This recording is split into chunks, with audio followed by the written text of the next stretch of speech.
different movies every week and debate/rate them. My name is Callum Altimus. I am one of your hosts, and joining me looking dapper for a special episode is Mr. Nathan Sackle-Hanna, all suited and booted. For the second time on the show now, I think you've worn that.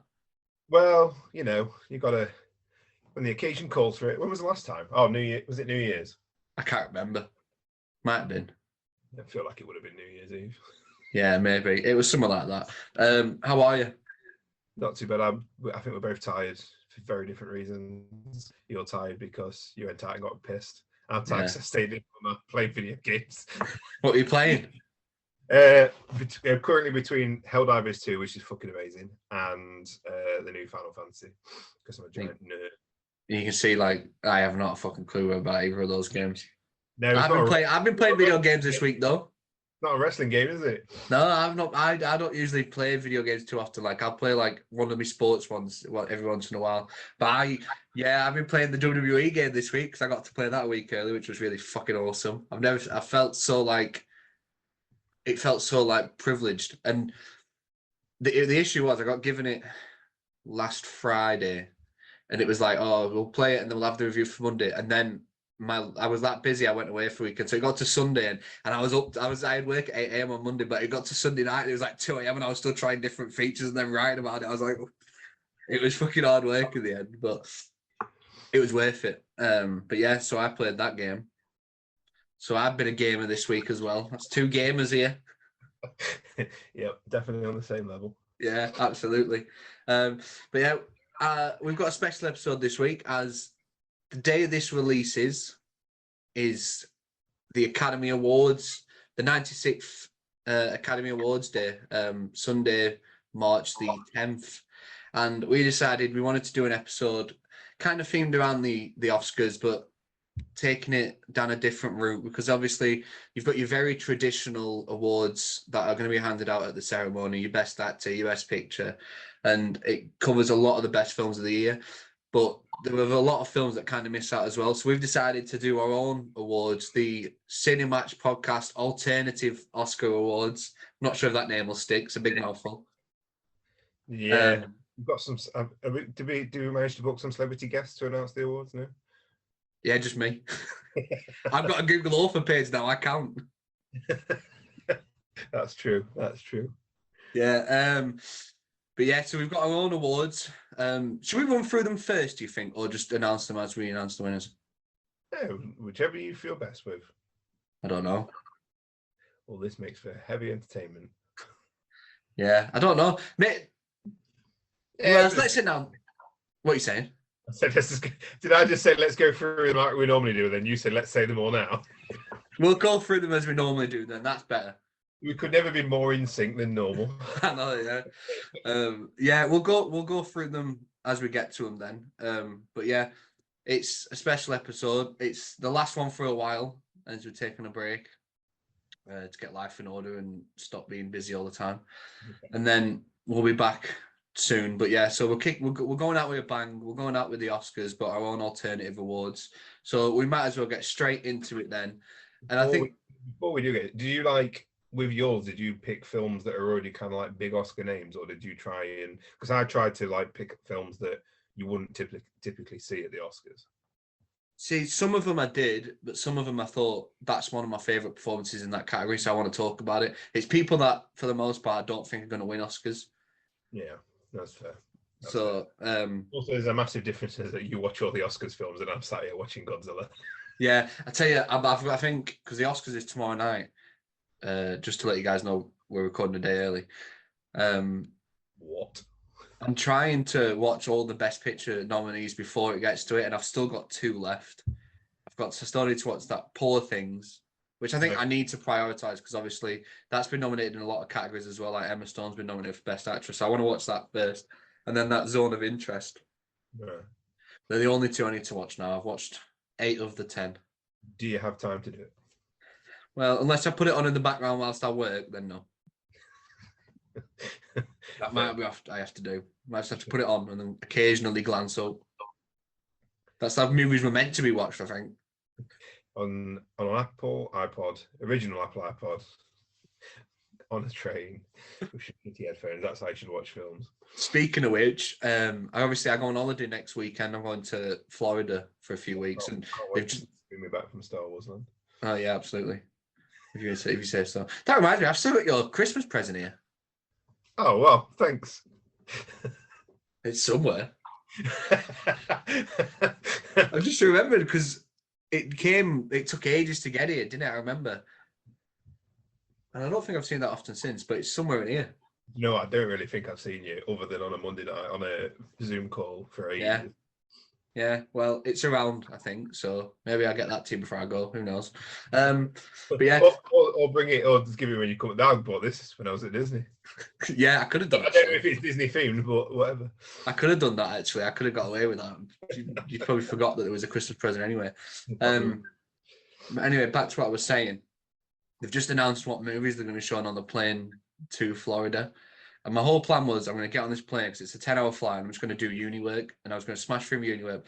But I've seen some of these films now. I'm like, I could probably spare a couple hours here and there because it's like all the big stuff like Oppenheimer, Killers of the Flower Moon, Ferrari. They've got all of that. But then they've got stuff like Scooby Doo and the Cyber Chase from when I was a kid. It's like, let's fucking go. I could just imagine rows of people watching these dead like important movies, and you're just sat there watching Scooby Doo and Cyber Chase. Well, I told my brother, and he was like, "We're gonna have to sit next to each other and watch that then." Because that one when we were kids, we watched that. We played the video game on PlayStation 1, so I was like, "Yeah, we need to watch that." Amazing. So yeah, there's a lot of films on there, which is completely off track to what we were trying to say, but I'm gonna be watching more. At the moment, it's just some of these shit horror movies. Oh my god! And I love horror, and I find it entertaining watching them because it's horror, and I can watch the worst horror and still be entertained. But they are fucking garbage. They are garbage. And it's so funny. I put one on Letterboxd the other day, and I was like, "It's fucking dreadful, so bad." And I think Dan commented, was like, "Add that to watch list." And I was like, "What's wrong with you?" Me and him were going through his letterbox, and I was just naming all, like reading out all the names of the ones that sound really, really like fucking shocking. And he was like, "Oh, that was really good."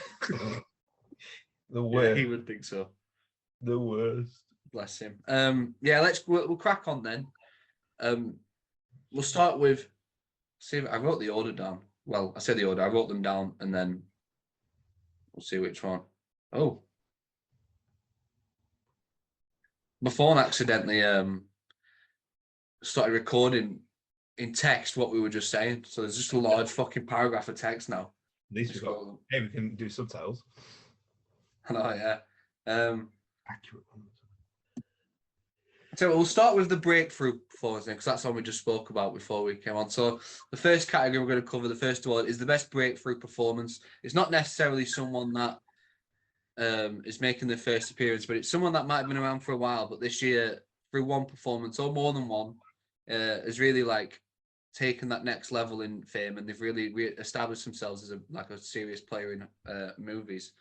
I'll let you go first then with who you have handed the award to. Well, I would just say, because I didn't quite understand in terms of what the breakout meant, but I had chosen Zac Efron in Iron Claw, because when you think Zac Efron, you don't think serious performance. You would think High School Musical. Beautiful. And you start breaking out into the dance. And 17 again. 17 again, like Neighbours, like Meet the Neighbours and Baywatch and all that kind of stuff. But Greatest Showman. British, very serious role. Yeah, super serious. But like, there's nothing that's really like convinced me as, it sounds really harsh to say, but convinced me as an actor. Like, it's all stuff that he's kind of been just kind of fallen into, it feels like, and he's obviously made himself popular through the way he looks and what have you. But in the Iron Claw, I know it's a film we both agree is fucking, I'm going to bring it out for the first time in a long time, phenomenal. And his performance just really, really shows that he deserves to be up there with the big boys, like in terms of acting. The fact that he's not got an actual Oscar nomination for his role in Iron Claw is a fucking shame, because obviously it's a period piece and it's a very like quote unquote manly film, but that's what it's supposed to be. Well, not a manly film, but it's supposed to like a bit of look on that masculinity and all that kind of through that era.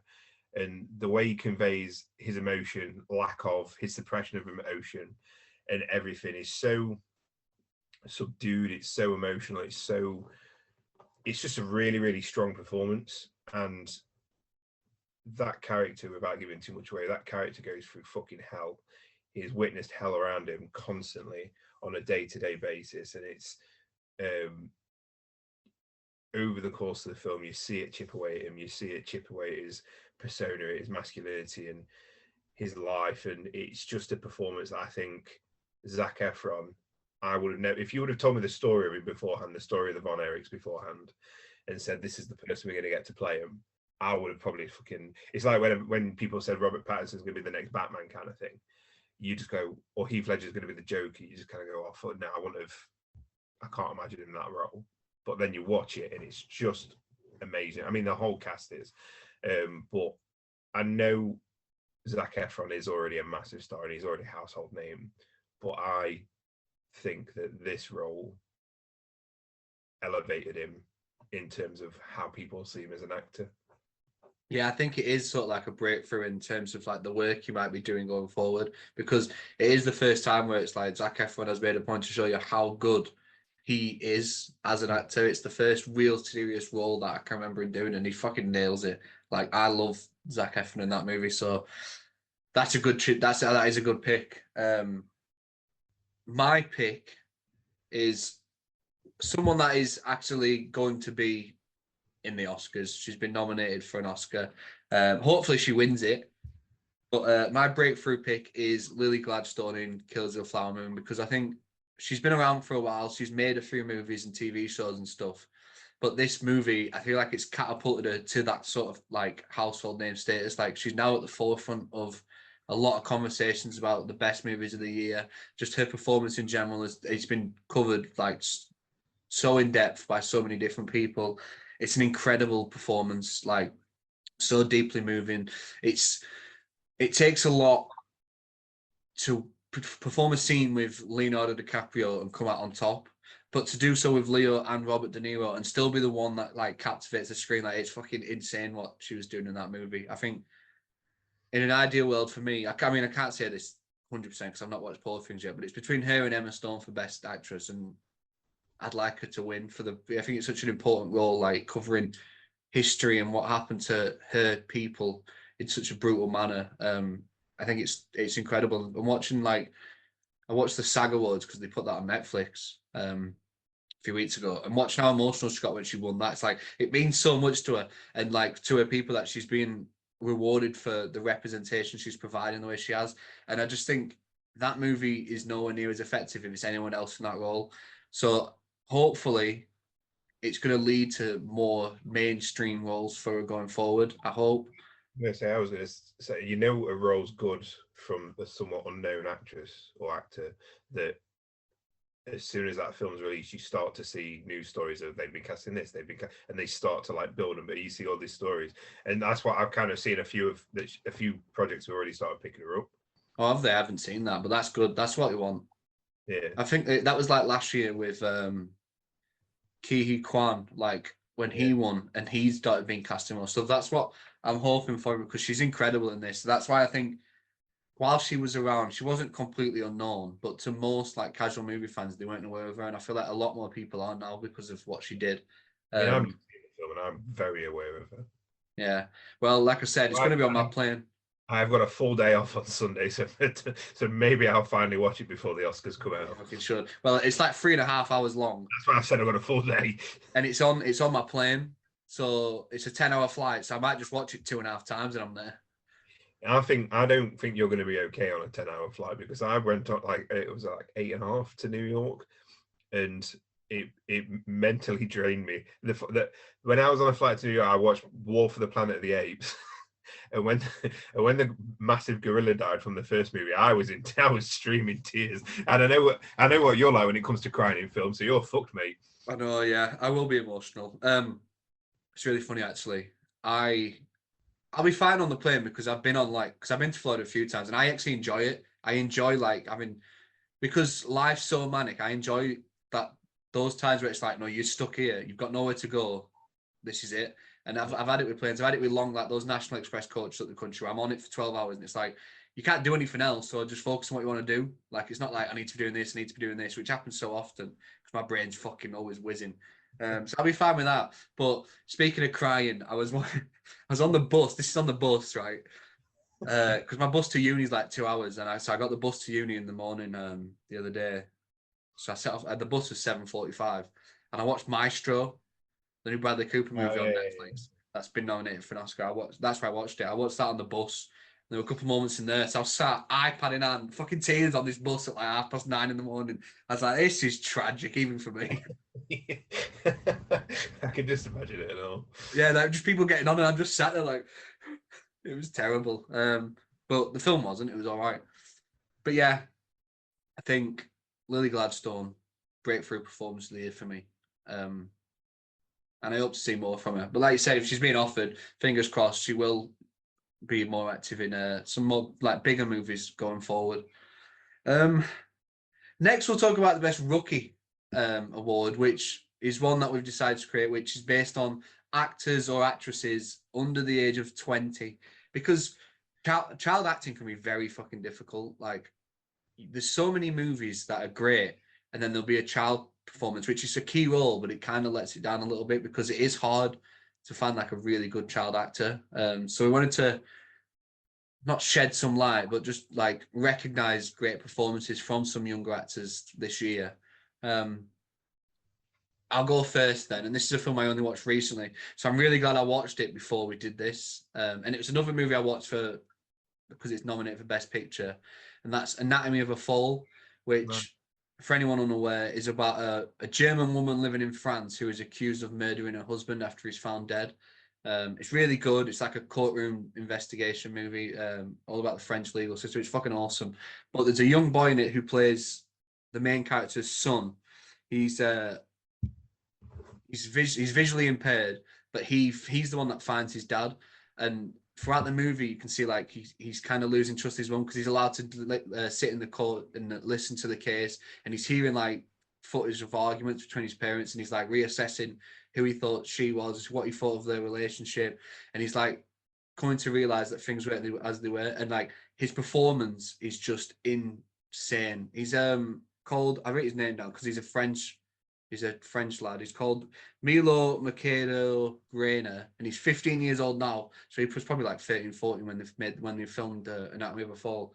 But there's a moment towards the end where he gives a speech in the court, and it's essentially like the moment that turns the case, and he speaks about his relationship with his dad and like how he's now reassessing conversations that I had in the past, and it's making him see some stuff, and he breaks down, and like the way he can convey emotion, like crying is difficult in films, even for like adult actors, but this kid just it was unbelievable. Like I couldn't believe how young he was. Like it's a performance that if it's a 30-year-old man, I'm expecting best actor nominations at the Oscars. Like he was that good.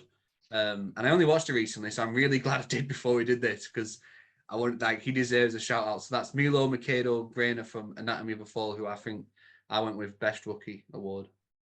Who have you got? I don't know why you fucking do this to me. You do all this fucking serious shit, and then I'm going to come along with my pick. Some of mine aren't serious. I couldn't pick just one person for the best rookie. I think I know where you're going here. Nicholas Cantu, Brady Noon, Mike Abbey, and Shaman Brown Jr. And that is Leonardo, Raphael, Donatello, and Michelangelo. For the first time in a Ninja Turtles, and I've spoken about it, how much I fucking love that Ninja Turtle. Have you watched it yet? Can I just say real quick?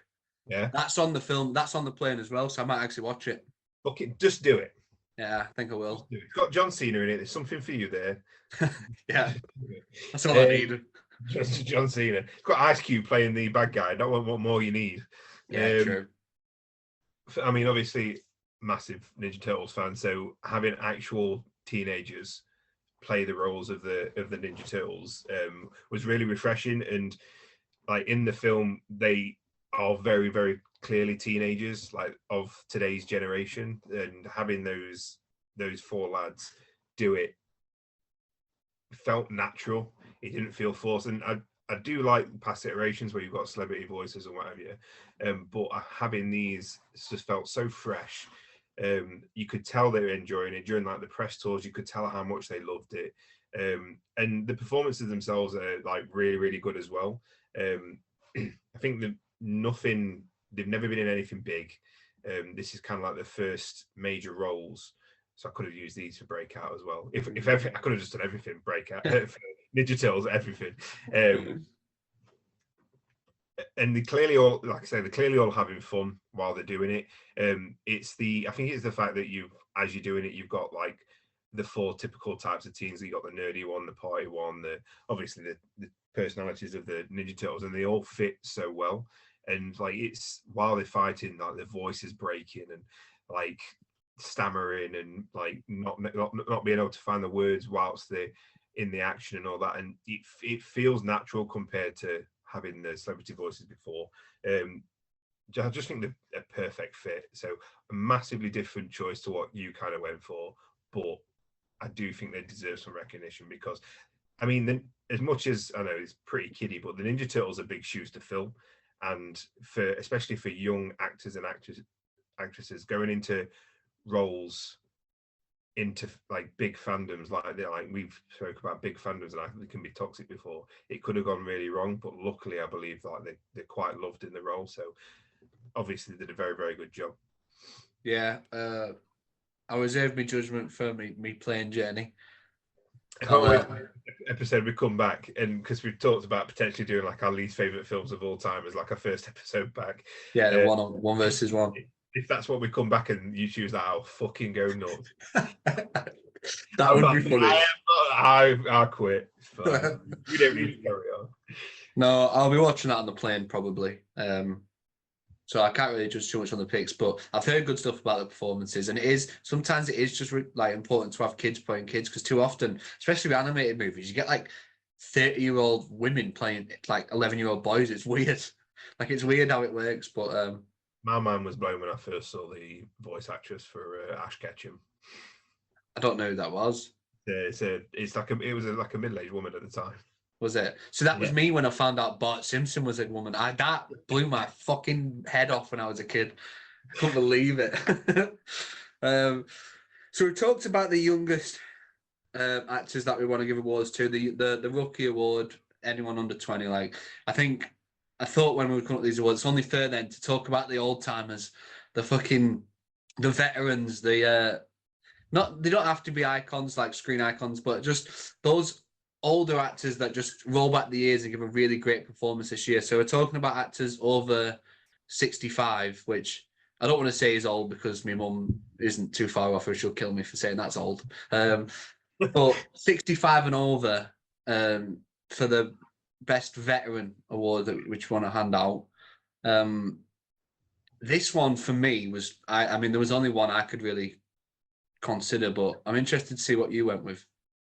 See, I looked through my letterbox of what 2023 movies I watched last year, and surprisingly, not a lot of older people in the movies. Yeah. Like in terms of what I like, in terms of roles that like really stood out, there was only really one, and he's already a GOAT, so it feels kind of. And I'm guessing I know who yours is going to be as well. But I went Morgan Freeman in A Good Person, a film we talked about before. I mean, he's always a heavyweight. He's always a heavyweight when he comes into a film. Obviously, his voice is very iconic. But in A Good Person, he just shows like he's broken the entire film, but he still manages to be charming. But he's charming, depressing, broken, heartbroken, but still managed to show loving, compassion. I know you've not watched it yet, have you? No. I need to though, because obviously I love Zach Braff, Florence Pugh, and Morgan Freeman. Yeah, and I think paired up with Florence Pugh in a role where again she is broken as well. It's a film about, without repeating the word broken too much, it is a film about broken people, but he is somehow still the light in it, even though he's probably the most fucked up out of the two of them. And it's just a stellar performance. I really, really enjoyed it, and his kind of story arc goes in a way that you don't really kind of expect. You expect him to kind of do the right thing in times when he's supposed to do the right thing and he doesn't, and when you expect him to do the wrong thing, he doesn't. It's out of all the Morgan Freeman films I've watched, and I've watched quite a few, it's nice to see that he can still give a refreshing take on what he can do. So it was really, really worth the watch, I would say, definitely. Yeah, it is one that I do intend to watch. Because like I said, I love Morgan Freeman. I think Florence Pugh's great. And Zach Braff is someone that means a lot to me. So I do want to watch it just for the fact he directed it. I think it's on Sky now, so I should get around and watch it. Yeah. Again, I can't say too much, but I imagine it's a good pick because it's Morgan Freeman. So you can't really go wrong with him. That's interesting though, because I'm now going with another icon, which is probably obvious who I'm going with. One of my favorite actors of all time. It's the second time I'm talking about this movie, so it probably gives away what one of my favorite movies of 2023 was. I tried not to do a duplicate in any way, shape, or form. So yeah, well, I don't give a fuck. I'm talking about one of my favorite movies. There's no way I could do this and say that anyone over that age, I could give it over this man. So my pick was Robert De Niro in Kills of the Flower Moon, because that motherfucker is like 80 years old or something close to 80 now. And he gave one of his best performances in like a decade. Like his role as the villain, which we've seen him play villains so many times over the years, but his role as the villain in that, it's so different to what we've seen before. It's so calculating, but like really sinister. And the way he like fakes, not to give too much away about the film, because I mean, most people, like, it's based on a true story about a really famous serial killer anyway.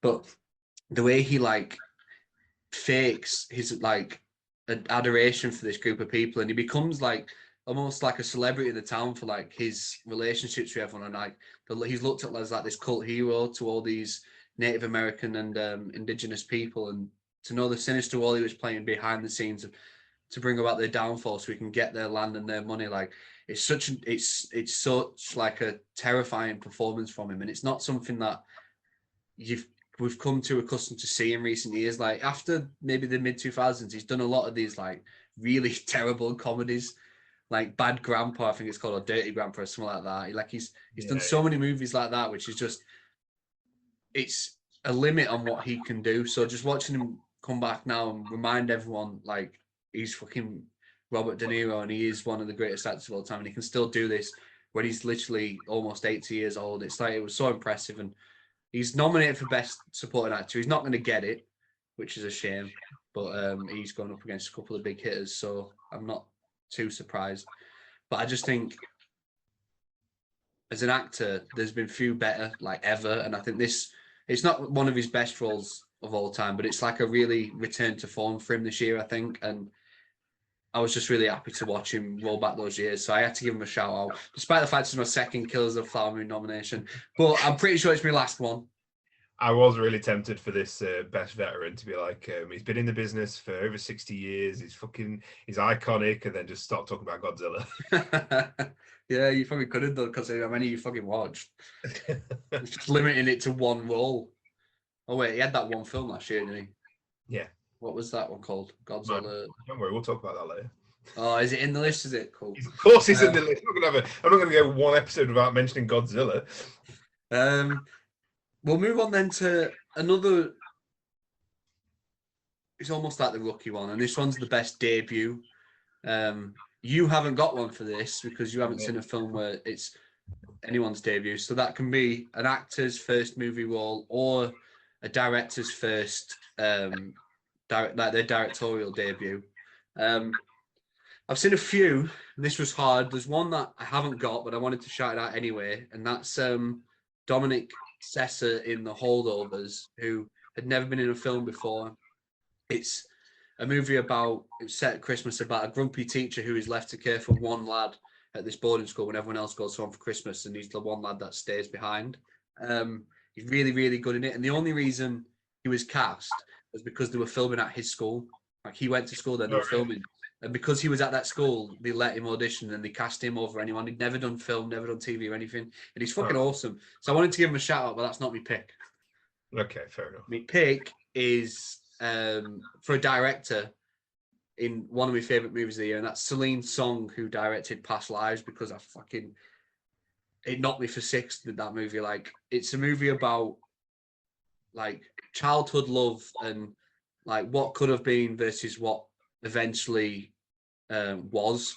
It's about a South Korean woman who is in a very close friendship slash almost relationship with one of her friends in South Korea, this young lad, and they're only about like 10, but it's that childhood puppy love. And then her family move to Toronto and she grows up in Canada and moves to New York. So she obviously adapts like the English language, and Korean becomes like her second language almost, and she really uses it. And after years, she reconnects with him and they grow close again. And then it's all through like FaceTime and stuff. And then they go their separate ways again. And then when they finally meet in person, maybe like 30 years later, she's married, and it's not one of those where like the husband's the villain keeping them apart. She's happily married and the husband's a great guy, and it's not about these two and like their love finally being realized all these years later. It's about what might have been versus like this what they have to recognize is now reality, and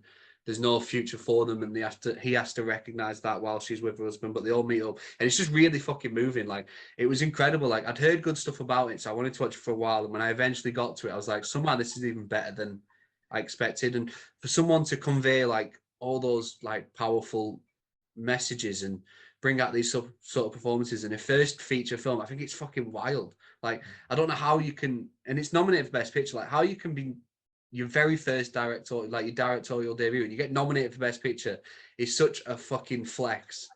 And I just think it feels like it was made by a veteran. Like, the way like she tells the story, it's not paint by numbers. It's like interesting. It's got interesting like turns and twists throughout, and it's really complex. But like, fucking, I just couldn't get my head around it. Like, for being someone's first film, it was like I remember watching Boys in the Hood and finding out that John Singleton, who died, so that was his first film as well. Like, I don't know how people just come in and fucking fire like this because it's absurd, but she did, and I loved every minute of it. So that's who I went with, because she wasn't nominated for Best Director, and I know there was a lot of talk about Greta Gerwig being left off the Best Director things, but for me, I wish that's who I'd have put on there if I could. I think Celine's song was incredible, and she deserves more recognition than she's got. But yeah, that's it for that one. Because like you said, that one's on the watch list for me, definitely. Yeah, past. I think I messaged you about it, didn't I, when I watched it? I think so, yeah. I think I said past. I just watched Past Lives. Oh yeah. Like, it was absolutely insane. I think it's on Netflix now, so it's accessible. The problem is, because I've spent my own, like, the past fucking couple months with my own target of trying to watch every Godzilla movie. Everything else has fell by the wayside. So I feel like I've got a watch list of all these great movies from this year that I'm going to be watching, last year, that I'm going to be watching this year after the Oscars. Like, Yeah. Past Lives, Poor Things is on the watch list. Obviously, Killers of the Flower Moon. I think Grace Holdovers. You almost Holdovers. watched that last week. Yeah, I really wanted to watch that, but That would have I mean, you'd have had a best debut there. I would. It, not only that, I imagine I would have had a lot more categories I could have filled with. But yeah, that was one of them where I was like, I really wanted to watch it, but I've had a rough day and I can't be able to go to cinema. But it will be watched. It will be watched. Yeah. We'll move on then to the next category, which is one that a lot of people actually continuously ask the Oscars to introduce, and that's the best stunt work. I think that's what it got, stunt acting. It's the best, like, because stuntmen and stuff in Hollywood don't get anywhere near enough recognition for the shit they do.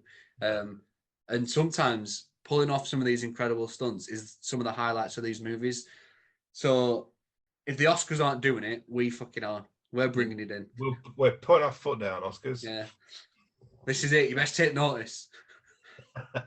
We expect a response. If not, there'll be trouble. But yeah, these, like I said, it's these sorts of roles where it might be an actor or it might be the stuntman performing just incredible feats of like death-defying work, or even just fight scenes, just like the choreography, like stuff. It just doesn't get enough attention. So, what did you go with? I think I have an idea, but what did Let's you go not with? even fucking pretend like we don't know what I'm going to fucking talk about, shall we? I think I know what it is. But go on. And to be honest, knowing you've not watched it is an insult to this category. Oh.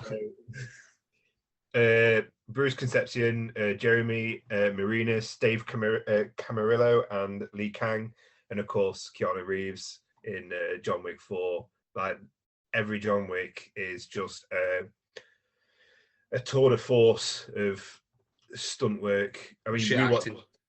Go fuck yourself. We watched the first one together, and like, I know you're not a fan of Keanu Reeves in terms of acting, but outside of that, like, even you could say that the action was fucking astounding, and that the main selling point of these movies. But John Wick, like, each film, it kind of Fast and Furious is it, but in like a not shit way.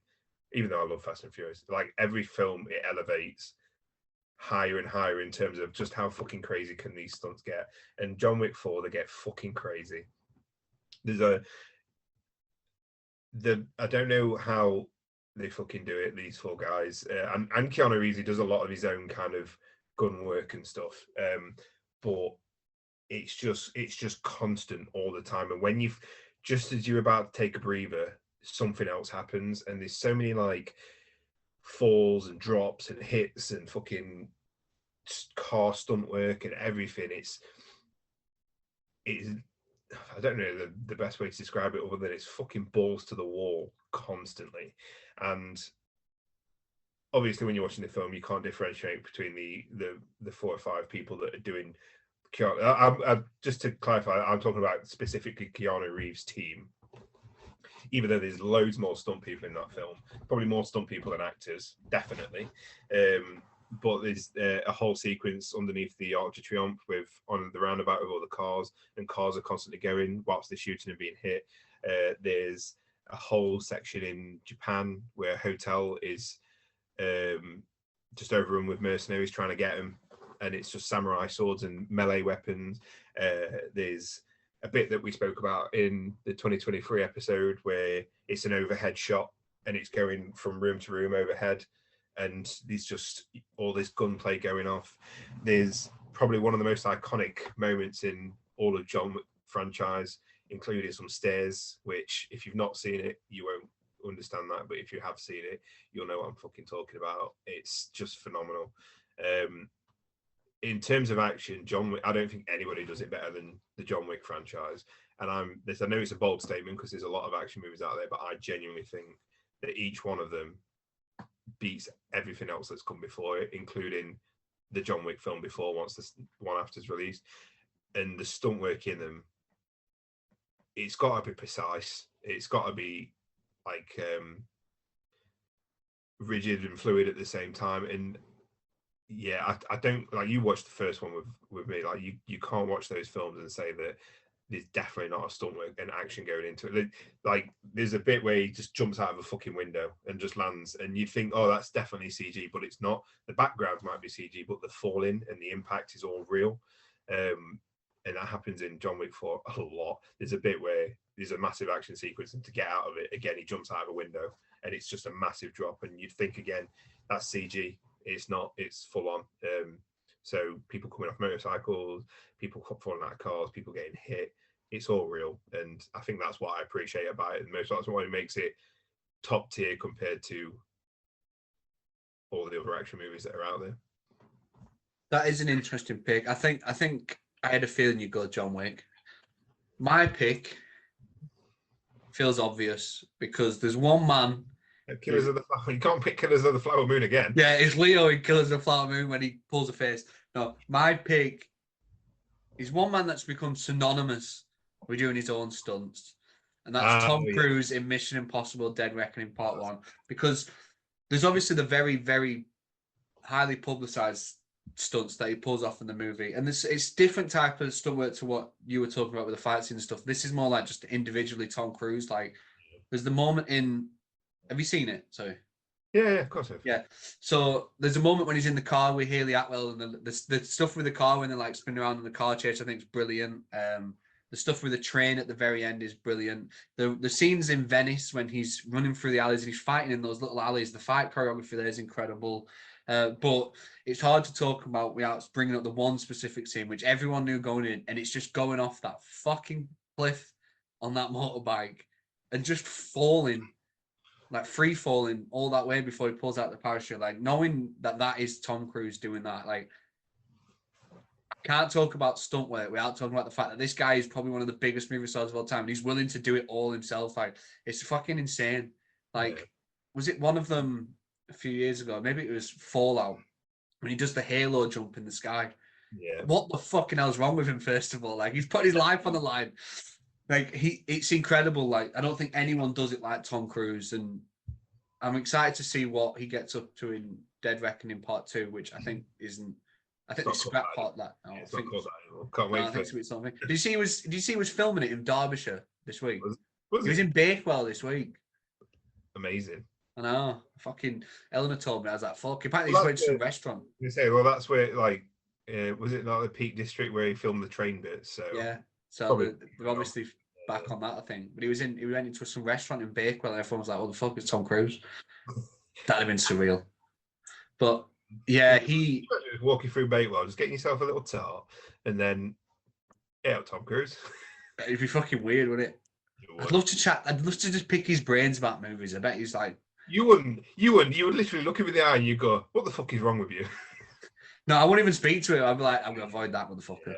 Yeah. But if I could ever have a sit down, I'd just love to like, because I reckon he's got an encyclopedic knowledge of movies. Like he seems so like passionate about it. I'd love to speak to him. I think he's one of them actors that people like to shit on because of obviously his religion and his history and stuff, his personal life. But if you ever see any kind of interview or like featurette or anything where it's about movies, like he's not a stupid man. He knows fucking everything. Yeah. And the fact that he's so like passionate about like the reality, like the realism and the scale of movies and stuff, like before the Top Gun on Top Gun DVD and on the Mission Impossible Blu-rays and stuff, it says like if you've got motion smoothing on your TV, like he cares about how you view movies. And I think that we've both kind of got that theme of the realism in the movies. Like he's got that. Like he needs people to know that they know this stunt actually fucking happened. Same with like the John Wick stuff. Keanu Reeves was very passionate about like, no, I need you to know that all the gun stuff I'm doing, like I trained for it. Like I can do it. And it's I think that's where the action becomes lost, when it becomes like CGI fight fuck fest, and it's too many films to pull that shit off these days. It does my head in. And it's not to go into like superhero movies and what have you, but one of my favorites MCU movies since Endgame, because I know that's the marker, is since Endgame, is Shang-Chi. And Shang-Chi had a lot of real stunt coordinated fight scenes that were brilliant, like, and very realistic looking, like the one on the bus and the one in the like the abandoned hotel and whatever.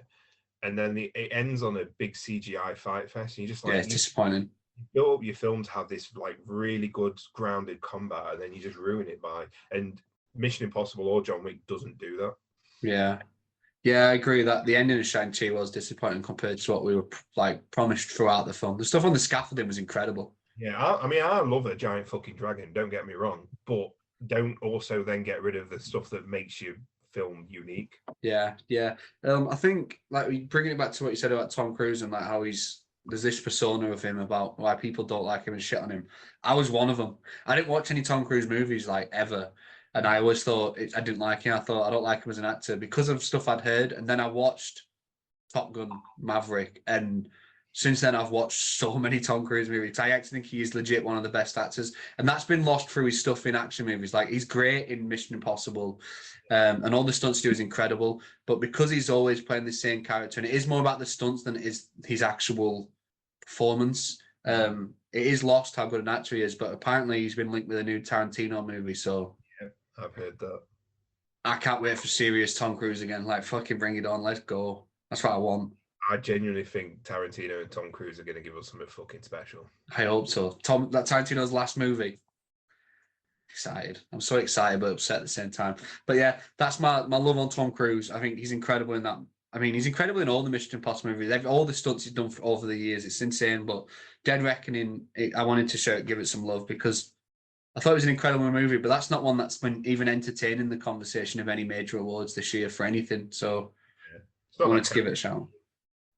You what, sorry? It's not that kind of movie. No, it's not. I feel like if any Mission Impossible movie was ever going to be nominated for something like that, it was Fallout, and even that wasn't. So then we might as well just call it a day. So we've talked about the best stunt work then. We've talked about performances in movies, and this is another category that a lot of people want at the Oscars. and that's the best animated. Would you say animated voiceover performance, like voice acting? Performance, yeah. Because a lot of people don't credit animated movies in the same way you do live action. Like it doesn't get anywhere near enough love or respect. And we're both big fans of like animation and stuff like that. And I don't know how many. I don't. I mean, I don't know the numbers. There might be some in the past, but I'd wager if there has, there's probably maybe been like one or two people ever nominated for a best actor for voiceover work. Yeah, probably I not. can't imagine there's many, No. and I couldn't name you one. So we wanted to talk about best voice performances because it's a year where there's been quite a few significant ones. I'll go first. This one's a bit off, like it's a bit random. It's not one that'd immediately spring to mind, but for me, it was my favorite part about the movie, and it's Across the Spider-Verse, and it is Oscar Isaac's performance in that movie because I think the way he played the role, I can't even remember the character's name now, top of my head. Yellow hair. Oh yeah, him, that motherfucker. Spider-Man, what is it, like 2099 or something? Yeah. His role as Miguel, Fucker. yeah, is incredible. I think because regardless of which side you're on, you can see it in two very different ways. There's a charisma to him, which shows why so many of these Spider-Men have lent themselves to his leadership, and they've followed like what he believes, and like he's kind of taken charge, and he's so many people have fallen in behind him, and you can see why. But then there's also a really sinister side of him when he's like dealing with Miles Morales and the stuff with those guys, and when he's chasing him, like I think he can play both sides of it so well in that movie, and he does.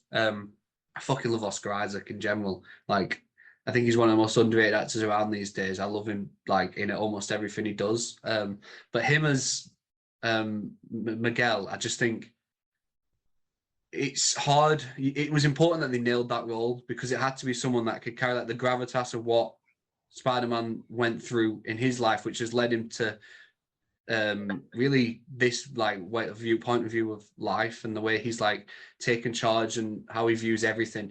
It has to really hit home, and he does a really good job of that. And I think voice acting, it can be hard to like express yourself in that manner because you don't get to do like the facial expressions or the mannerisms or the way you just carry yourself. But he must have a sore throat after getting in that fucking voiceover booth. Let me tell you, because he goes for it. He fucking goes for it. And I just think coming out of that film, I was like, I can't wait to see more of him. Like that was one of my biggest things is I can't wait to see more of that character going forward. So that's why I wanted to give. It's not like one of the biggest performances of the year. It's a supporting role, but it was one that I just felt I wanted to share some love with because I thought it was incredible. I nearly went Across the Spider-Verse as well.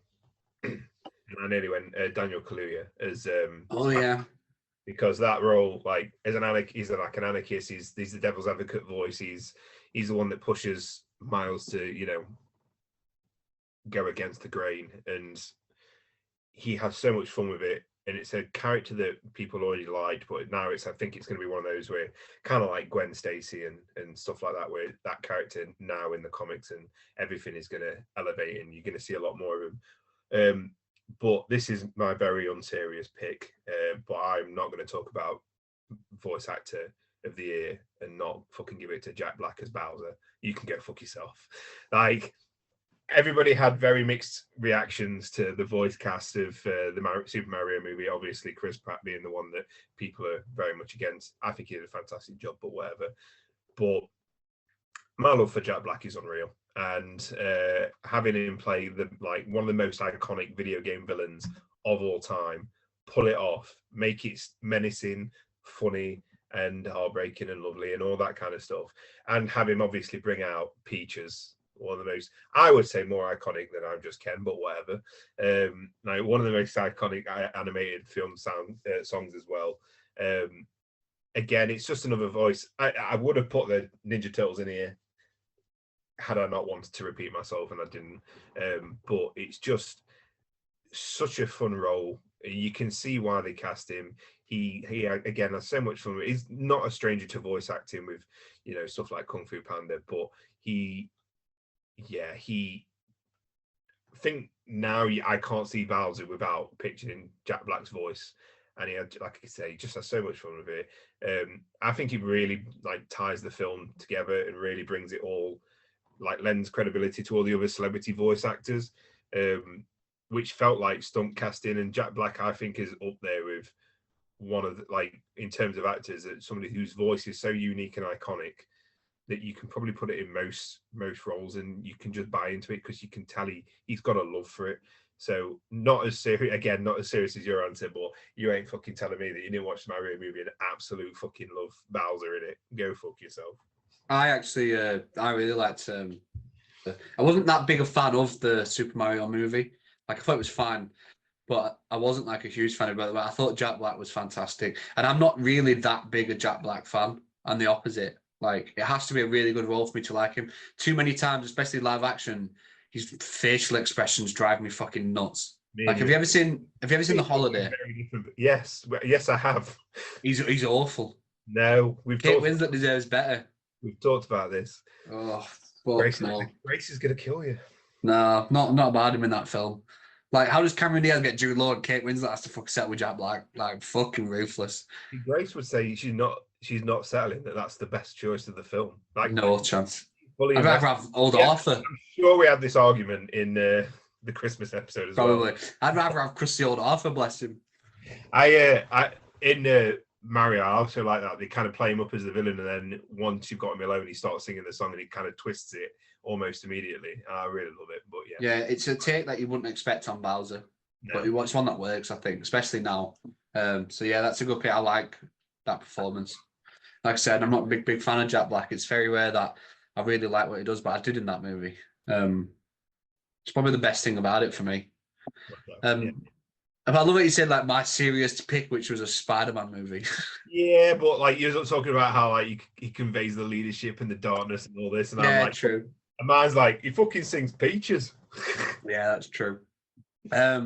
Next, then we'll talk about the best sequel / franchise IP, which now I think I know where yours is going. Yeah. I didn't beforehand. Just get my boy. I'll just hold it until I'm ready. Yeah, well, it's you get to go first. So. Who is it? Yeah. Is so it? Tell me why you went with Godzilla. -1. Oh, what a movie! It's like, now rewatching all the old stuff, I'm going to appreciate it a lot more when I get back around to watching it. I know that, but it was my first Japanese Godzilla movie that I watched. I'd only watched the MonsterVerse stuff and the horrendous Matthew Broderick one, which, thanks to my friend David, I now have VHS on display. So I'd only kind of seen that side of the Godzilla lore. And obviously I've seen silly gifs from the older movies, but watching this, I didn't really know what to expect other than people raving about it. And fuck me, what a movie.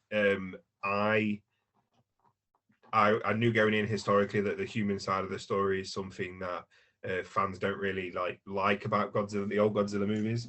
But the human side of this story is just as, if not more, compelling than when Godzilla's on screen. And watching the American ones, I'm so used to being like, oh, fuck yeah, it's Godzilla, this is going to be badass. But actually in -1, it's shit, it's Godzilla, this is terrifying. I think that's not a balance that they get right very often. It should be fucking terrifying, I think. Yeah, and it, like, obviously is an allegory for like nuclear war and like the after effects of that and the consequences. And he's like, it really plays up that he's just he isn't a hero, he isn't a villain, he's just nature. Yeah. And taking course. And it's a film that like really, really plays in on that. And the destruction doesn't feel cool, it doesn't feel badass, which is why I didn't put it in one of the other categories. It just feels like nature, and it feels like this unstoppable force, and it's terrifying. There's a scene where he first uses his breath, like his famous like atomic breath, and it is just fucking terrifying. Like, his face is a fucking thing of nightmares. But yeah, like I say, the human story is so compelling as well. Like, everything, for the first time in, like, obviously not watching the Japanese ones, but it's the first time since watching the American ones, it's like, okay, so what's going to happen to the humans then? Whereas usually just like, where the fuck's Godzilla? And having that perfect balance, I think, is why everybody has loved it so much. And again, it's like the budget wasn't massive for these kind of films, so for what it does, it looks amazing. what now, having watched the older stuff, it pays a lot of like love and it like homages the originals a lot as well. So it's respectful, but also doing something new. And it probably one of my favorite films of last year. And I know as soon as I rewatch it, I'm probably gonna love it more as well. So I think it's just a massively, massively good movie. So I've not watched it, but I've always said, in terms of Godzilla, I'd really like them to do something like Cloverfield, the first one, but with the monster being Godzilla. Is that what that one's kind of like? No, No, I'd love something like that. yeah, you kind of get that a little bit in the Gareth Edwards one, where it's constantly looking up from the character's point of view. But this one's more, it feels more like a very traditional Godzilla movie, but like it feels like the original, the very first 1954 one, if it was made today, which is exactly what it is. So that's why it feels that way. Yeah. Like the very, very first one, 1954, before they bring in all the other monsters and goofiness and whatever, is a very, very serious, dark movie. And this is the exact same. It's not fun in the slightest. Fair enough. That, I think, it is something I want to check out, because I've grown very disillusioned with the shite that they're putting out in America. Like that Godzilla Kong 2, whatever the fuck it's called, it looks so bad.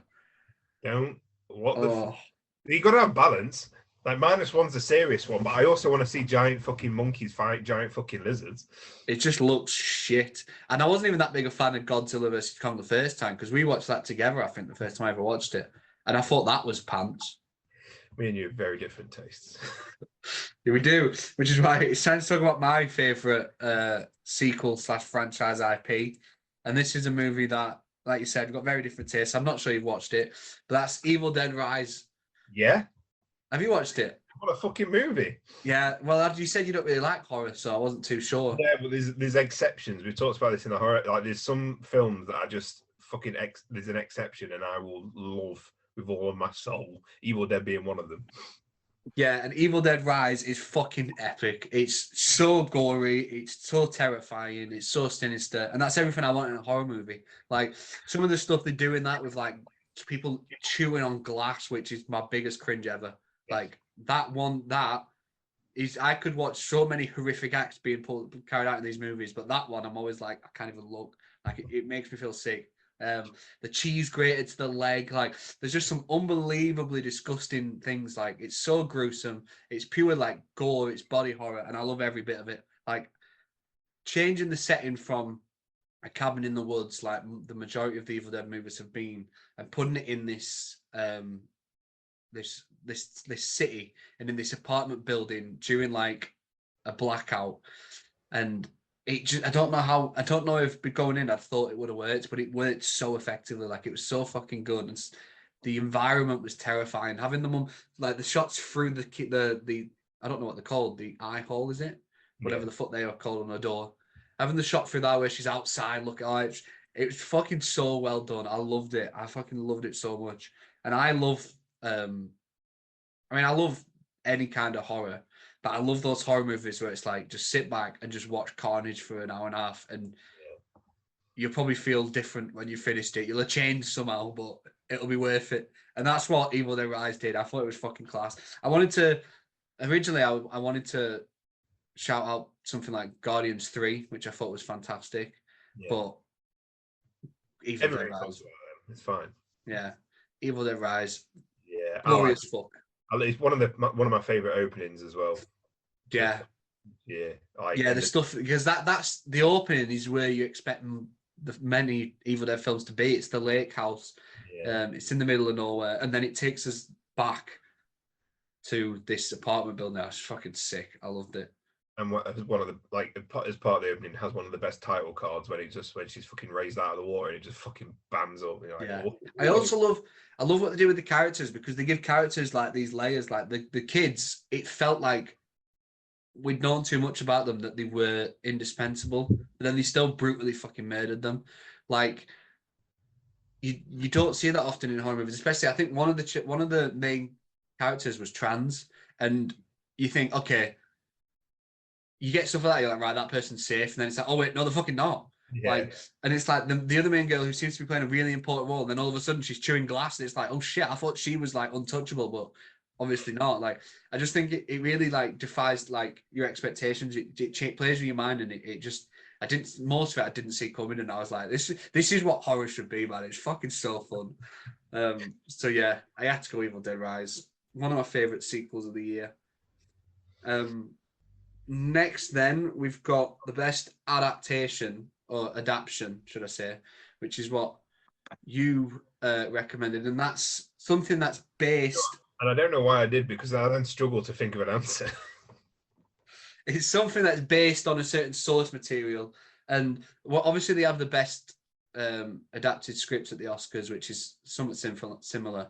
But this is just in general, like how similar it is to what it is recreating. Also, whether the different twists and turns and the way it's changed and modified works, how effective it is. So it's just like the best adaptation in general, not just the script. I went with a movie that was in my top 10 of 2023. And that is Are You There, God, It's Me, Margaret, because Rachel McAdams is everything. So it's obviously based on the Judy Blume book from I think the 1970s, and it's set in a similar time period, and it's about the little girl. I mean, I've spoken about this before, so I won't say too much, but it's about a young girl who's forced to move from a big city to this small rural town after her dad gets a job, and it's about her meeting all these new people while she's going like starting to enter puberty and going through those changes. She's growing up and meeting a new group of friends, discovering like boys for the first time. Like it's like she's shocked when she has a crush. There's stuff where like her and her friends are like trying to figure out how to be more grown up and like doing certain exercises to try improve the chest area. Like it's just really like funny stuff. But the reason why I think I put it here is because of why it's different to the book, which the book covers all of that, but what the movie does differently is that it also places a focus on the mum, which is Rachel McAdams. So there you go. Of course, yeah. But like, it's in these movies, it's too often when they move to these towns, it's always like, how's the kid adapting? But this one also like shows that, but it also shows how the mum's struggling in the new environment as well. And it's like it's not all smooth sailing for her character either, because they move for the dad. She's also had to make a sacrifice. It's not just the child that did, and sometimes that's ignored in a lot of these sorts of movies. So it shows her struggling, the general expectation that's been put on her by like the community to chip in, and she doesn't feel like she can say no, and then the way that plays on her, and also like there's a lot of stuff with her mother, the main character's grandmother, played by Kathy Bates, and how she deals with the fact her family have all moved away and left her in this city alone. Like it's just really good, and I think I mean I've not read the book, but I've read a lot of reviews and I've listened to podcasts talking about it, and a lot of the Rachel McAdams stuff and a lot of the focus on the adults isn't there. So I love that they've added that, and I think the movie would have been good anyway, but I think adding that focus on the parents and seeing how their lives have been impacted as well, actually, it's what bumped it to great for me. And it was one of my favorite movies of the year. So I wanted to talk about it somewhere. Yeah, and it's one again that's on the list of films of last year that I'm probably going to end up watching this year. I know you've talked about it enough, and I keep saying I want to watch it. I mean, it's fucking Rachel McAdams. I'm in love. I know. I'll get around to it. I'm sorry. I really wanted to talk about Barbie or Oppenheimer in this one, but they're getting enough love as it is, and I think there's a lot of films that are fun that won't ever get looked at. And I think one of those films, again, you're making me look stupid because you picking really serious shit and I'm going really stupid shit. But one adaptation that I really, really enjoyed this year was the Dungeons and Dragons movie. Yeah, I liked that. Like we've only played Dungeons and Dragons together once or twice, and we're twice over Zoom. Yeah, and it wasn't like we're not huge. Like I'm not a huge Dungeons and Dragons fan, but I know enough about it to know that this was very like a massively respectful film to the source material. I work with somebody who's a huge Dungeons and Dragons fan, and when that film came out, like he'd watched it 4 or 5 times and told me everything about it and how it was respectful. And did you see this? And did you see that?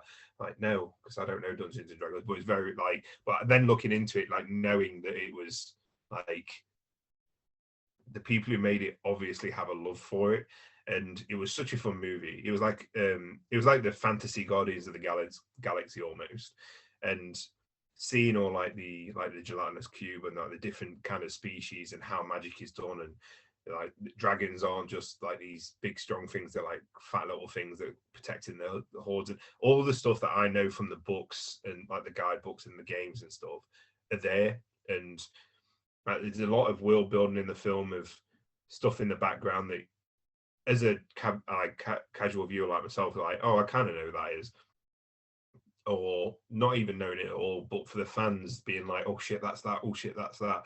I think it was really, really and a fun movie too. Like, it didn't take it and completely change it up for the sake of being accessible to everybody, which is what a lot of adaptations do in these kind of movies. They'll change it up so that, like, they'll change a character, like a character type or a character, just to be, you know, accessible or funny to everybody, which I know James Gunn does do a lot, especially with the Guardians movies. But it feels like in this one they didn't do that, managed to keep it fun and managed to keep people engaged. I know he didn't do very well, but the people that did watch it, I've not seen a bad word said about it. So yeah, I think Dungeons and Dragons deserves a bit of love because it is one of the more underrated fun movies of the year. Yeah, I remember watching the trailers and I thought that they've MCU'd this to the point where it's like they're going to have all these jokes and it's going to do my head in. But I watched it anyway, and I actually thought the jokes, every joke they made landed perfectly. I thought it was a lot of fun. I really enjoyed Dungeons and Dragons. I wish, obviously, it didn't make too much, so I don't know what the plans for the future are. But I wish they would make a sequel. Like, I think it deserves one, and I think the cast are incredible. So that's a good pick. I like that movie a lot. Yeah, I mean, Chris Pine is probably one of my favorite Chris's. I think he's the most underrated of all the Chris's as well. So just great to see him have fun in a role too. I actually think he's the best of the Chris's. Yeah. Like, out of the main, that like, well, how many is there? Like four. It's like the quartet of like Hemsworth, Pratt, Evans, and Pine. I think Pine's my favorite. I think he's the best. I think he's good even in bad stuff. Like, I wasn't a big fan of Don't Worry Darling, but I thought he was fantastic in it. Yeah. And yeah, we're not the biggest Dungeons and Dragons guys, so I didn't have too much like knowledge going into it, apart from our couple of games where it's safe to say I wasn't really following the rules with how you're supposed to conduct yourself in Dungeons and Dragons, but it was fun, and yeah, I hope they make another one, so that's a good pick. I think we're on the last category now then, right? I think so. Which is another one that you suggested, and that's the best fist pump moment, should I say. Just one of those moments in movies where it's really like, it fucking gets you going, like, and not in a naughty way. I realised what I said as soon as I said that, as I need to, no, not gets you going. But it's one that really gets you amped up, and it's really like exciting and entertaining, and it's like, you feel like it's one of the highest highs you can feel while watching a movie. Obviously, a lot of movies deliver these, so this is difficult. Yeah. Did you have difficulty picking one? Was it your category that you suggested? Mainly because I didn't want to. I had a lot of moments, but mainly because I didn't want to repeat myself, and then I also didn't want to pick the films that are already getting a lot of love. So there's like a lot of stuff in John Wick, obviously Ninja Turtles, the atomic breath scene, like I said in Godzilla, is just fist pump in a very negative way. And then there's moments like in Oppenheimer, like at the end with Emily Blunt, and yeah, that scene when she turns it, that's the one, definitely one of them. And then of course Barbie, the scene where it's like, you know how difficult it is to be a woman. That scene, like I would say. But then they're all films that A, I didn't want to repeat myself, and B, are already getting a lot of love. So I went with one that I know it's not a film that's overly loved, and I know it's disappointing overall to a lot of people. But The Flash. I ain't fucking talking about that. Is it when they wheel Christopher Reeve's corpse out for The Flash? They don't even do that. They can't even have the decency to get any kind of permission. No, I ain't talking about that shit. Why would you put that on me? No, it's a franchise that I love, even though sometimes I hate it. And it's the opening of Indiana Jones and the Dial of Destiny. Like, what a fucking opening to it. Like, not only is it the kind of one of the best uses of the de-aging technology I've ever seen, but it's also like, yeah, here we fucking go. We're back. We're fighting the Nazis. We're back fighting the Nazis. It's fucking... this feels like Indiana Jones. The music's there, the action's there, the fucking charm's there. It feels like obviously it is Harrison Ford, but it feels like Harrison Ford got his groove back in terms of, because usually he's a miserable old bastard and that's what he likes playing. But like doing that, like it felt like original and indie, and you can tell that Harrison Ford's got a love for the character more than he does for any other character that he plays, which is upsetting considering his Han Solo. But like he really loves Indiana Jones, and you can tell like through his voice performance, even though it's obviously modulated. And I know the few things that he did to do the CGI, like he's obviously present. And it's just like one of those fucking scenes where you're like, I wish this was the whole movie. If they had the technology and the budget to do it, I wish this was the whole movie. But it's like a mini movie in and of itself, and it's just fucking phenomenal. And yeah, I've actually watched that bit a few times, but not the entire movie since it's been released. I just rewatched the opening quite a few times. It's just amazing. I love it so much. It just reminds me of like the original 3 indie movies, and it just gets me so excited every time I watch it. Not in a naughty way though. Well, a little bit in a naughty way. Yeah, I'm a big Indiana Jones fan, so I wasn't a huge fan of that film. I think some of the stuff they did towards the end I really didn't like, but that opening scene I can't slay it at all. I thought it was brilliant as well. And yeah, I wish that was the whole film, like set in that period again. It's young Indy fighting Nazis. It's just a winning formula. Like, my pick then for my last category is a movie you've already mentioned. Is this the first one that you've mentioned that I've mentioned? I don't think we've talked about we've not talked about any films on the same, have we? Don't think so. I mean, we'll find out when we recap. We'll run through them when we finish. Well, have you been writing them down? No, I'm a fuck. I just expect you to read yours out, and then I'll read mine out. Fair enough. No, it's a film you have mentioned though. You had it in a different category, and this is probably my favorite film of 2023, despite the fact I watched it in 2024, and that is The Iron Claw. Yeah. And the fist pump moment for me is when Kerry Von Erich joins his brothers in the ring for the first time, and we get that montage of them just traveling the country and just fucking wrecking shit. I was literally just about to say, do you want to do a last minute category that I've just thought of, and it's going to be best needle drop, but I was literally going to repeat myself with the exact one. That's incredible. Like, just for me, it starts when Mike puts the record on and Kerry turns, and then it transitions into the Von Erichs coming into the ring with the music playing. And then you get that montage of them fighting the fabulous Freebirds and touring the country and just like living the life, like just becoming stars in the ring, having all these fans like adoring them. The partying when they were like on the bus doing like the arm wrestlers with like some of the big wrestlers there. The shit in the bars and stuff when like David like gets pissed and he falls off the bar and they're just getting like hammered. Like just that entire bit where the family it's that highest of highs before what eventually follows. But just that moment, starting with Kerry just turning and like just when he hears the music and you can just see it in his eyes, like there's something there, and then the way it goes from there, I just think it's fucking absolutely incredible. It's a scene that I could watch over and over. All to Tom Sawyer, the song Tom Sawyer, which is always one of the best fucking songs. Yeah, I think it's just incredible, absolutely incredible. It's one of my favorite moments in the entire film because there's not many moments to enjoy after that. But yeah, I think you're right about that. Yeah, I think it's just a really exhilarating scene to watch, and it shows you like these guys were really at the top of the world, and that is what the Von Erichs were like. Obviously, I wasn't around at the time, but you listen to any wrestling historian or read anything about it, and they were like in terms of wrestling, they were like some of the biggest people on the planet for a while.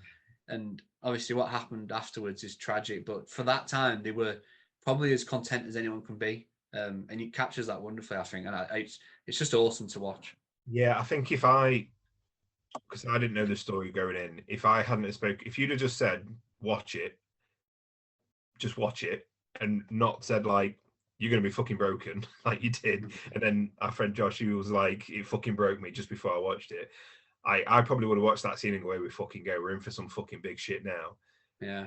It would have probably knocked me for six a lot more. But yeah, what a fucking scene. It's so exhilarating. Is like, it fucking gets your chest going. Like, you just fucking, the music, the montage, the everything about it is perfect. Like I last minute wanted to do like a needle drop, but you already fucking picked probably the best one of the year anyway. So yeah, I think it's incredible. Because It's my favorite film of the year. Because they literally watched the needle drop as well. It's phenomenal.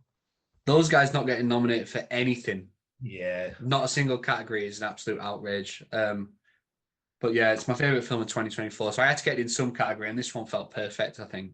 Yeah, such a good film. It is. It's brilliant.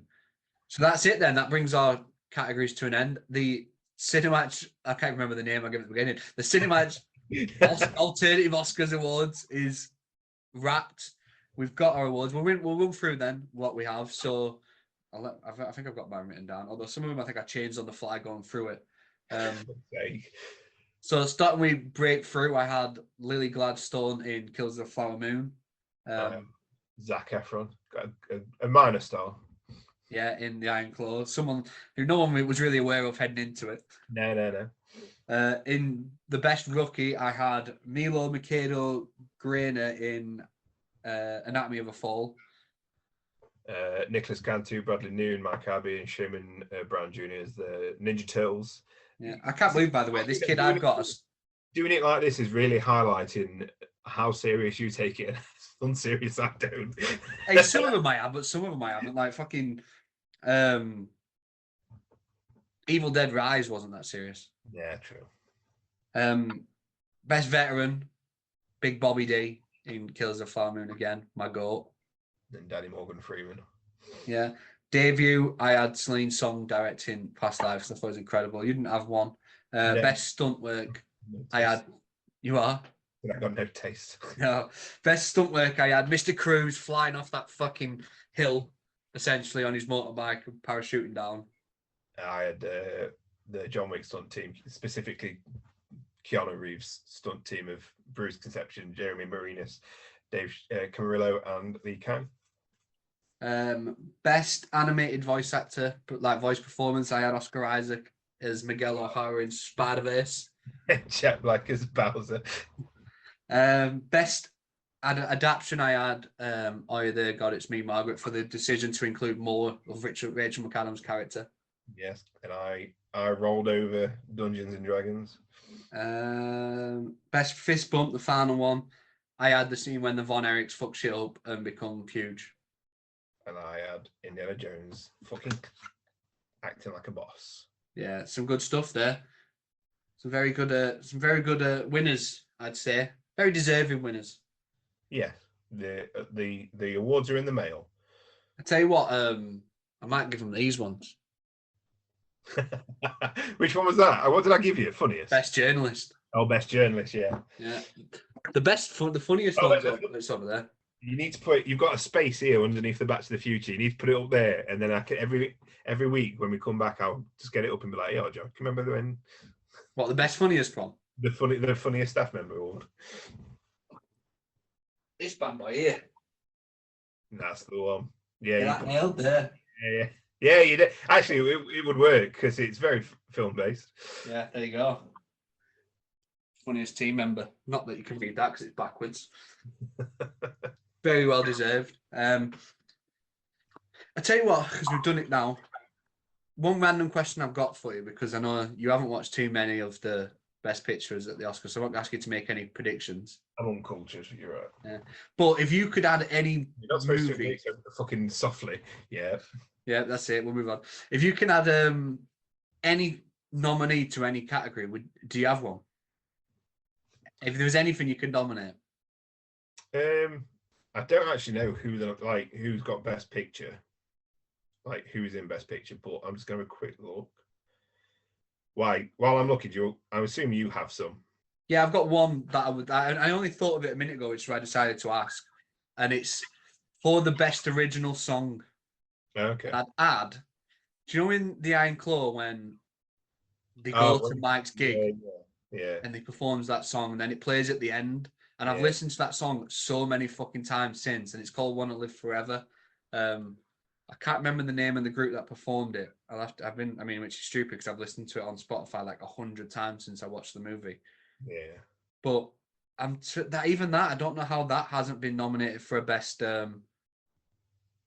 original song, because I think it's fucking incredible. Yeah, that's strange. Just a quick look at Best Picture. We know what I'm going to say. Godzilla should be in there. Like, I know it's Godzilla, and I know it's very unserious compared to a lot of the other movies, but it's the human side of it and how they portray Godzilla, the creature. Like, it's not your typical monster movie. I don't think it's not about the monster. It's about the destruction and the consequence of what the monster means. And I know it's very of me to say Godzilla at the moment. I know it seems stupid, but I'm being 100% serious when I say that movie is not a monster movie in my eyes. It is a very, very serious movie, and all the cast, I think, definitely deserve it because they really, really put their all in. Is that in Japanese? Yeah. I'm surprised that's not even been nominated for best foreign feature then. Yeah. It's a strange one. Well, that's a shame. But we've got some. Peaches not being on Best Original Song. What the fuck's all that? There is Ryan Gosling's performing that song at the Oscars. Yeah, it's crazy. It's going to be interesting. Are you going to be watching it live? I think so. I think Bernie's asked me if I want to go around to his. That's so cool. So I booked the Monday morning off work. I'm working the evening instead. So yeah, I think so. But I don't think we understand how long it's going to be. So if we fucking make it to the end, we'll see. Is Bernie just watching it just because he wants to see Leo win an Oscar? Well, Leo's not even been nominated. Oh, is he not? About it. No, Leo didn't get nominated. What's he fucking bothered for then? I know. Martin Scorsese got nominated, so there's that. But Leo didn't, and I think Bernie's still upset about that. But so that brings our Oscars special to an end. And our good episode, I thought. If we're calling it a season, our first season as well. Yeah. So this is the final episode for a while. Don't miss us too much, but life's just getting in the way. Yeah. Next few months about to be busy as fuck. So you got to concentrate on your uni in your last year. I know. Focus, even though you're going to come out of it with a job in the thing that you want to do. Yeah, I've already got the job. It's just pissing about. It's all formalities now. Yeah. So we will be reconvening in the future, not too distant future. Just once got everything in order and life's not fucking going 100 miles an hour. But we hope you guys enjoyed this final episode of the first season. Technically, I don't know if we're going to call them seasons because that's going to be a lot of work. But the final episode. I lose we'll call the podcast a season.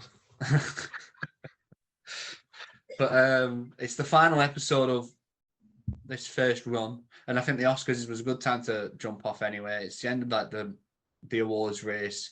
It's like where a lot of like the movie year kind of ends anyway. So it's a good place to call it a day for a while.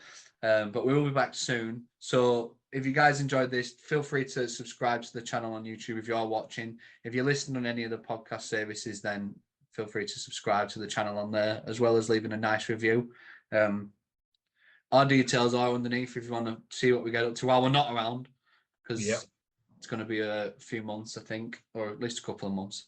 But we will be back, and we've already got ideas from our back, so we will definitely be back. But thanks for watching. We hope you guys enjoy the Oscars. It's not going to be as good as our awards, but give them a chance. Do you know what I mean? Just give them a chance. But yeah, thanks for watching, guys, and we shall see you not soon.